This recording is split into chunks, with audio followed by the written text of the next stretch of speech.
Alors bonjour. Aujourd'hui, on va parler de la fidélité et de l'infidélité. Je vais vous donner quelques éléments de réflexion pour faire votre travail. Donc, c'est ça. C'est ce qu'on va voir aujourd'hui. Euh, Premièrement, on va parler de la fidélité et de l'infidélité de façon générale. Qu'est-ce que la fidélité et l'infidélité? Si on parle de la fidélité sans parler de la fidélité conjugale, là, on peut dire que la fidélité implique toujours une sorte de permanence dans notre identité. Donc, on est toujours fidèle à soi avant d'être fidèle à l'autre, c'est-à-dire que d'une certaine façon, c'est d'être digne de confiance, être fidèle, c'est-à-dire c'est d'avoir une certaine constance dans notre volonté. Par exemple, on peut dire on est fidèle à nos idées. Mais on va être fidèle en grande partie dans la fidélité conjugale à notre parole, à la parole qu'on a donnée à l'autre. OK? De façon générale, on peut être fidèle à nos valeurs, à nos idéaux, à autrui. Et il peut y avoir des fois aussi une tension entre la fidélité à soi euh, et la fidélité à autrui dans le couple. Mais on ne rentrera pas dans ce débat-là, mais une chose qui est sûre, c'est qu'à toutes les fois qu'on est fidèle, c'est qu'on s'est engagé à quelque chose d'une certaine façon et qu'on ne respecte pas cet engagement-là. OK? Lorsqu'on parle d'une infidélité dans le cadre d'un couple, d'une infidélité conjugale, ben, d'une certaine façon, ça suppose qu'il y a un engagement conjugal, qu'on est dans un couple. Donc, ça suppose qu'on a déjà préalablement donné notre parole, hein, on s'est engagé à une certaine forme de fidélité.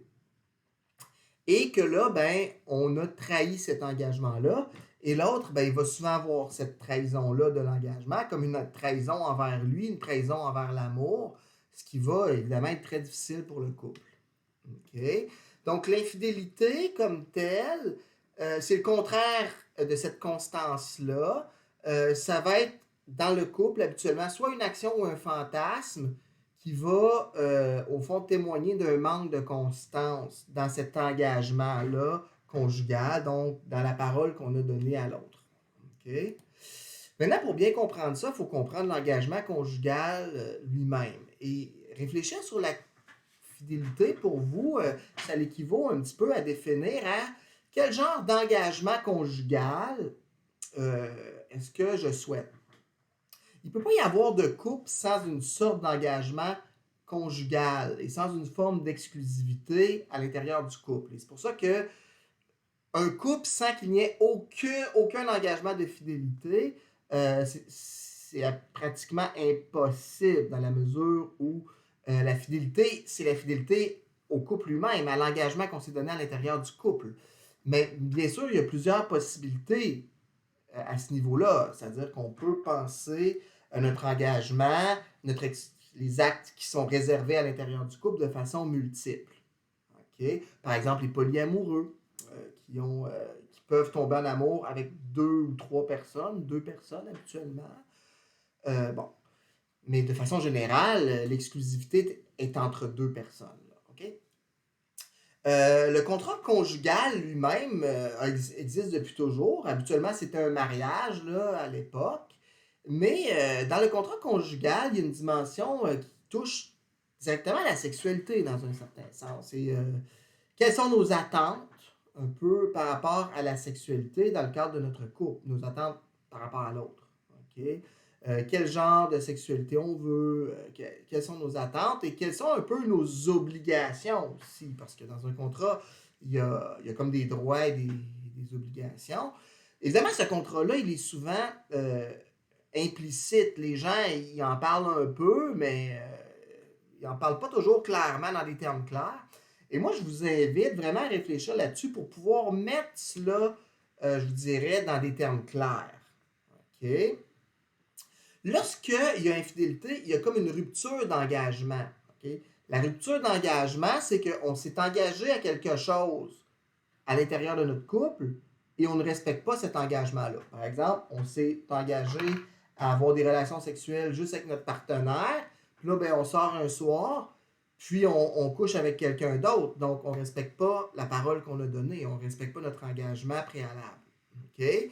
Et finalement, ça, quand ça arrive, ça va mettre en lien une relation de confiance parce que c'est comme quelqu'un qui respecte jamais ses promesses. À un moment donné, on le croit plus, là. OK? Donc, évidemment, des infidélités répétées, ça met beaucoup en cause la confiance à l'intérieur d'un couple et ça mène souvent à la rupture.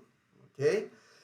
Donc, l'infidélité, elle va mettre intentionnellement, donc il y a une intention, il y a quelque chose qui est fait en cause une forme d'exclusivité. Donc, dans le contrat amoureux, on pourrait dire, ou dans la relation amoureuse, il y a certaines actions, okay? Il y a certaines émotions, certains fantasmes qui sont censés être exclusifs au couple. Et il y aura infidélité lorsque cette exclusivité-là est cassée. De façon générale, et c'est pas moi qui invente ça, mais c'est tellement des connaissances générales, c'est dans à peu près toutes les théories sur la fidélité, là. On va considérer deux types d'infidélité habituellement, là. L'infidélité de type purement sexuel, qui est une infidélité liée à des pratiques sexuelles. Okay? Dans l'infidélité sexuelle, il y a deux types encore, donc ça quand même, ça nous en fait déjà deux types d'infidélité, là, juste dans l'infidélité sexuelle. Il y en a qui mettent en cause des actions comme telles, des actions concrètes sexuelles, genre coucher, se faire une fellation ou même embrasser, qui est une action quand même sexuelle dans le sens que c'est érotique.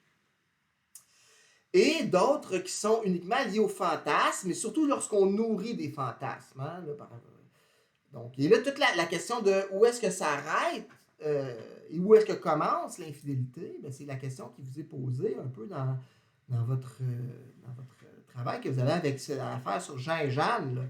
C'est-à-dire que quel type d'action rentre dans la fidélité, quel type d'action rentre dans l'infidélité. Évidemment, les gens ne vont pas arriver à s'entendre clairement là-dessus toujours, mais je vous demande votre opinion à vous. Okay? Donc, qu'est-ce que vous pensez que devrait inclure un contrat de fidélité sexuelle? Est-ce que quelqu'un peut, par exemple, se masturber, votre conjoint qui se masturbe devant, votre conjointe qui se masturbe devant des films Internet? Est-ce que c'est une forme d'infidélité ou non? Bon, est-ce que c'est des actions sexuelles qui devraient être réservées à l'intérieur du couple ou non? Bon. La deuxième forme d'infidélité, elle est plutôt relationnelle. Donc là, on n'est pas dans une forme, il n'y a pas d'action sexuelle là, qui est commise, là, mais il y en a qui trouvent que c'est une infidélité aussi pire, même voire pire. C'est que là, la personne s'attache et tombe en amour avec une autre personne. Et donc, serait prêt, à la limite, à s'engager avec l'autre personne.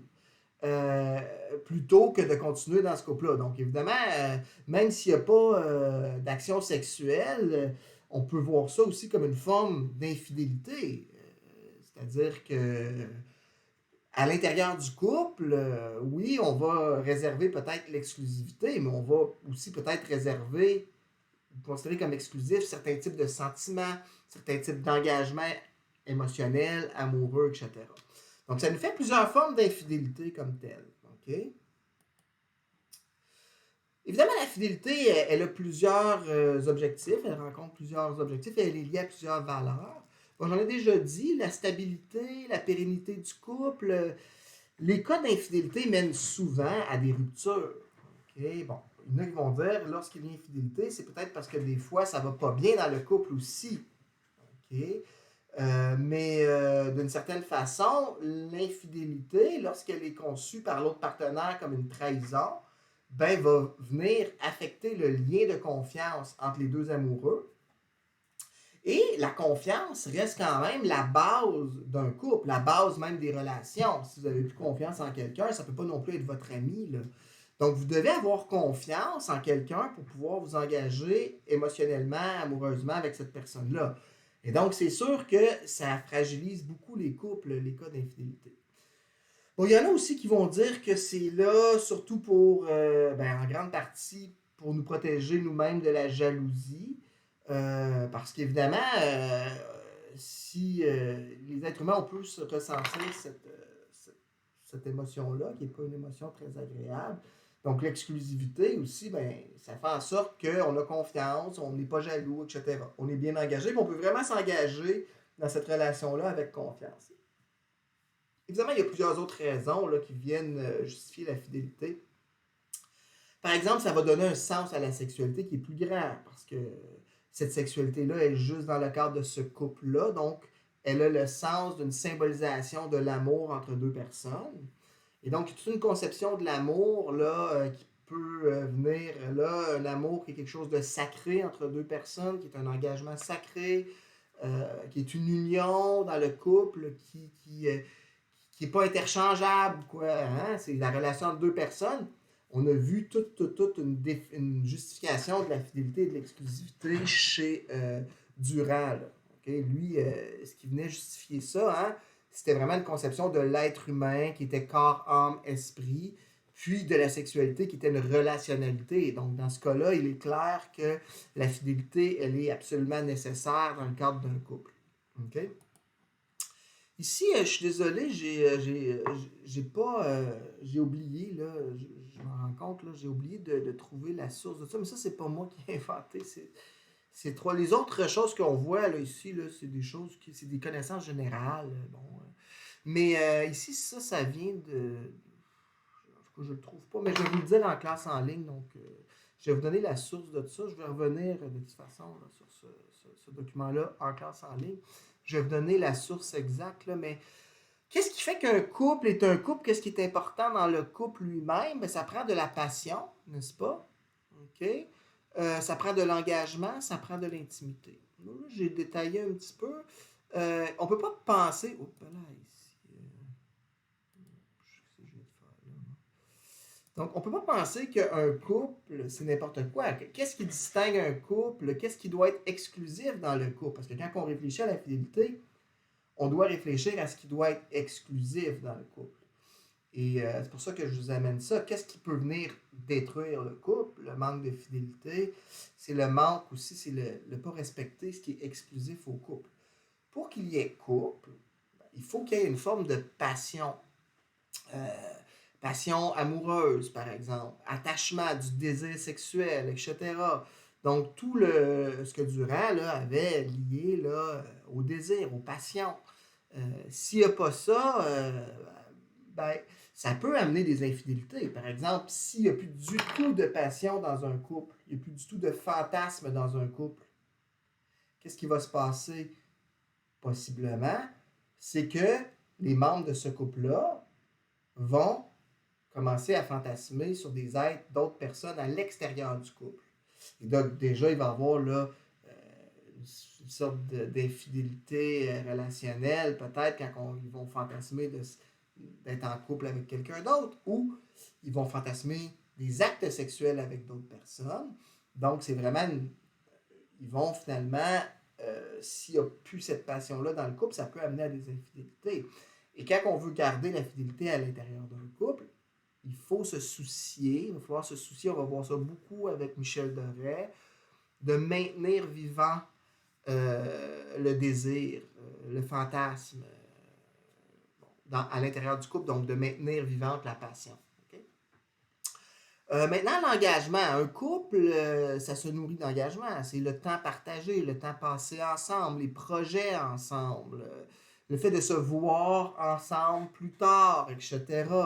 Et de passer du temps ensemble. Cet engagement-là, évidemment, il est moral aussi. Il faut s'engager à être là pour l'autre, à soutenir l'autre, et même il peut être économique, hein, le soutien de l'autre. Donc, le couple il devient quand même une sorte d'unité, et donc, cet engagement-là, par exemple, si on passe plus du tout de temps, où on fait plus rien avec l'autre personne, jamais, on partage plus de passion, on partage plus, on pourrait dire, de projets communs, on fait rien ensemble. Ça veut dire quoi? Ça veut dire qu'on fait des choses avec d'autres personnes et tranquillement, ben, il peut y avoir un désengagement amoureux qui va mener possiblement aussi à des infidélités. Finalement, l'intimité est très importante dans le cadre d'un couple, l'intimité sexuelle. Est-ce qu'on a une véritable intimité? Est-ce qu'on est capable de discuter? Est-ce qu'on est capable aussi de rentrer dans l'intimité de l'autre, etc. Et ça, c'est lié aussi à la passion, l'intimité sexuelle, mais la capacité aussi de discuter de la sexualité, d'avoir des débats ouverts, une intimité aussi émotionnelle, hein, être capable de s'ouvrir à l'autre, sentir qu'on est écouté, etc. Et même une intimité spirituelle, c'est-à-dire partager des valeurs, partager des idéaux, traduire nos croyances dans la réalité, pour avoir des discussions avec l'autre. L'autre doit être aussi un ami, etc. Donc, s'il n'y a plus d'intimité, il n'y a plus de rapprochement non plus dans le couple. Et d'une certaine façon, s'il n'y a pas de rapprochement, il y a moins de désir. Donc, tout ça montre que, pourquoi je vous montre ça, c'est que l'exclusivité dans le contrat sexuel qu'on se donne, le contrat amoureux, il peut toucher la passion, il peut toucher l'engagement, il peut toucher l'intimité. Okay? Mais c'est sûr qu'on va avoir une intimité avec des amis, là. Mais qu'est-ce qui est exclusif au couple? On va dire souvent l'intimité sexuelle. Okay? Projet de vie, si tu vas toujours prendre tes vacances avec tes amis, puis tu ne fais jamais rien avec ton amoureux ou ton amoureuse, à un moment donné, le couple, il n'est pas nourri. Il n'est pas nourri, donc et c'est des choses qui peuvent amener aussi, bien sûr, à un manque de fidélité. Je vous propose deux définitions de l'infidélité ici. Bon. Une action ou un désir, donc là, action ou désir, qui va mettre en cause le lien d'exclusivité. On s'est donné une exclusivité à l'intérieur du couple par un contrat sexuel. De confiance et d'engagement qui lie les amants. Donc, ça va affecter la confiance, ça va affecter l'engagement de l'un pour l'autre, mettant ici en cause la pérennité du couple, c'est-à-dire sa survie même, la survie du couple en tant que couple. Okay, donc là, évidemment, il y a une infidélité. On peut parler aussi d'un investissement érotique dans un objet de désir qui met en cause l'exclusivité ou l'engagement envers l'autre. L'exclusivité sexuelle ou l'engagement avec l'autre, qu'elle soit sexuelle ou relationnelle. Donc, on fantasme sur quelqu'un, on veut toujours aller voir quelqu'un d'autre, on essaie de développer une relation amoureuse avec quelqu'un d'autre. Évidemment, ça met en cause le couple lui-même. Okay? Et en mettant en cause le couple lui-même, ça peut être conçu comme une forme d'infidélité. Okay? Ce qu'il faut se souvenir dans tout ça, c'est que la fidélité, pour qu'il y ait un couple, pour commencer, là on va résumer. Première des choses, la fidélité, il faut qu'on se soit engagé à être fidèle pour qu'il y ait fidélité. Donc, par exemple, dans votre travail sur Jean, là, il s'est engagé à être fidèle. Okay? Il faut s'engager à une fidélité. Là, maintenant, on a à réfléchir, et quand on s'engage à la fidélité, ça veut dire que là, on rentre dans un couple. Parce qu'un couple dans lequel il n'y aurait aucune fidélité, c'est pas un couple. Parce qu'il n'y a pas de permanence dans le temps. C'est autre chose qu'un couple. Okay? Le couple, il est couple parce qu'il y a quelque chose d'exclusif au couple. S'il n'y a rien d'exclusif au couple, on n'est plus dans un couple. Okay? Donc, il y a une promesse d'une sorte d'exclusivité. Là, sur quoi va porter l'exclusivité? Là, on rentre dans un peu le contrat sexuel et amoureux. Quelles sont, on pourrait dire, les attentes de l'autre? Quelles sont nos attentes? Quelles sont les obligations, si on peut dire, de l'autre? À quoi s'engage-t-il? Et tout ça, ben là, à quoi de nous on s'engage? Habituellement, un contrat amoureux, ça doit être réciproque. Ça, c'est très important. La base du contrat amoureux, c'est qu'il devrait contenir la réciprocité. N'est-ce pas? Tous les contrats amoureux ne sont pas valables. Okay? Tous les contrats amoureux ne fondent pas des couples. Pour qu'il y ait un contrat amoureux qui fonde un couple, il faut que le couple ait quelque chose qui fait qu'il est un couple. Donc, qu'il n'est pas autre chose qu'un couple. On a vu c'était quoi un couple. Et il faut que ça, il y ait quelque chose donc d'exclusif au couple, qui soit protégé par une sorte d'entente. Bon. Ça, on a fait vœu de fidélité, d'une sorte de fidélité. Maintenant, sur quoi est-ce que ça doit toucher? Là, c'est à vous de réfléchir là-dessus. Dans votre travail, je ne veux pas que vous me dites, ça dépend ce que Jean pense. Alors, moi, je vous demande ce que vous pensez. Comment vous entrevoyez-vous le contrat amoureux, la fidélité? Est-ce que ça, c'est de la fidélité ou non? Qu'est-ce que ça devrait inclure? Est-ce que c'est juste, selon vous, la fidélité? Ce qui compte vraiment dans le couple, c'est uniquement la fidélité sexuelle? Est-ce qu'on peut reprocher à quelqu'un ses fantasmes, par exemple? Est-ce qu'on regarde uniquement ses actions? Parce qu'on peut nourrir aussi des fantasmes. Nourrir un fantasme, c'est une action, mais quelqu'un qui fait juste désirer, est-ce qu'on peut dire qu'il est infidèle? Maintenant, est-ce que c'est uniquement la fidélité sexuelle qui est importante? Est-ce que c'est la fidélité relationnelle qui est importante? Est-ce que c'est les deux qui sont importants? Donc, c'est des questions comme ça qu'il faut se poser et évidemment, il y a plus qu'une possibilité là, dans les couples. Là. Bon, on peut être plus, disons, dans notre contrat sexuel, qui doit être réciproque, ça veut dire que ça doit valoir pour l'un pour l'autre. On peut, par exemple, dire,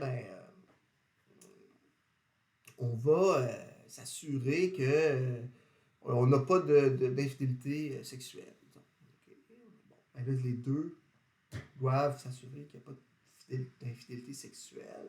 Donc, de garder la sexualité à l'intérieur du couple. Une fois qu'on a dit ça, qu'est-ce que ça veut dire? Garder la sexualité à l'intérieur du couple. Est-ce que ça va jusqu'à la masturbation, par exemple? Est-ce que la masturbation reste uniquement à l'intérieur du couple ou non? Est-ce que regarder des films pornographiques, c'est de l'infidélité? Moi, j'ai connu quelqu'un qui a appris que son chum consommait de la pornographie, qui a été très, très, très blessé de savoir que son chum se masturbait devant des films porno, qui a vécu ça comme une infidélité. Okay? Est-ce que il y avait une mésentente, mais ça c'est bon. Quelque part, qu'est-ce qui est une infidélité? C'est théorique, mais c'est pratique aussi, à un moment donné. Okay? Qu'est-ce que ça prend pour un couple, puis etc. Donc, on peut aller dans une recherche de fidélité presque absolue. Et dans ce cas-là, c'est que toute sexualité, tout fantasme, tout engagement amoureux, pas tout engagement évidemment, mais tout engagement amoureux est réservé à l'intérieur du couple. Donc le couple devient vraiment l'unité structurelle, sociale, amoureuse, sexuelle de base et on exclut toute activité sexuelle et fantasme qui ne serait pas à l'intérieur du couple. Donc, ce qui inclurait même la masturbation, par exemple. On peut avoir des relations sexuelles à l'intérieur du couple, masturbatoires, mais c'est ensemble.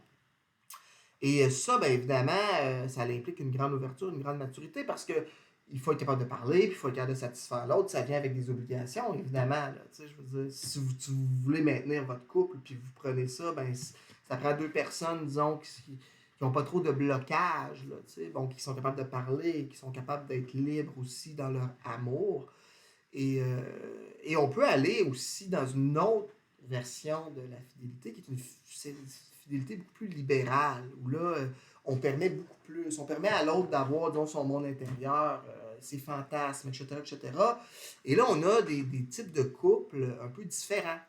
Euh, on va parler parfois de couples fusionnels, qui sont des couples où la fidélité elle est extrêmement importante à l'intérieur du couple, l'engagement, etc. Et on ne permet pas, ou plus ou moins, une sexualité vive à l'extérieur de ce couple. Et on a des couples plus différentiels, où chacun a son monde, on pourrait dire. Des couples qui sont peut-être, qui pourraient se permettre une version un petit peu plus libérale de la fidélité, là, qui se permettrait plus de choses, disons. Okay?